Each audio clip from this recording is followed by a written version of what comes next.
আপনারা কি ভাবছেন? সংসদ নির্বাচন না, আমি তো আসছি কি এটা পরিচয়।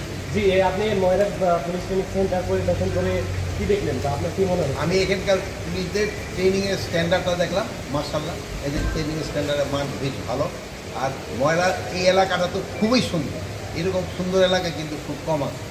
আর প্লাস নেক্সট ইলেকশনের জন্য যে কী ধরনের প্রস্তুতি নিতে হবে এটা সম্বন্ধে তাদের সাথে আলোচনা। এটার মান উন্নয়নে কি সরকার কোনো পদক্ষেপ গ্রহণ এটা তো করছে? মান বেশ উন্নয়নে আছে, অনেক উন্নত মানের এটা। তারপরও মান তো কোনো নাই, আরও চেষ্টা করা হবে আরও জানা যায়, বাট এখানে মান ভালো। আরেকটা বেশ সময় নিচ্ছে আপনার কাছে স্যার। আমরা ইদানিং দেখতে পাচ্ছি যে আবার মব সৃষ্টি না, ইদানিং নেই, গত কালকে একটা যেটা হয়েছে, জি স্যার। যে ঘটনাটা ঘটছে ওটার জন্য মানে আমরাও চাচ্ছি না যে যারা মব সৃষ্টি করছে তাদের আমরা আইনের আওতায় নিয়ে আসি।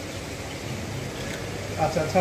আর সামনে আর আমাদেরও যদি বাহিনীরও যদি কোনো ভুল থেকে থাকে আমরা তাদের বিরুদ্ধে ব্যবস্থা নিব।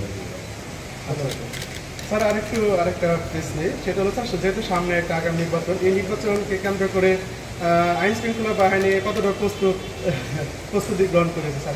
আর প্রস্তুতি গ্রহণ করছে, প্রস্তুতি গ্রহণ করতেছে। জি স্যার। যেহেতু ইলেকশন তো ধরেন আরও অনেক দিন বাকি। জি স্যার। আইন শৃঙ্খলা বাহিনী প্রস্তুতি গ্রহণ করে।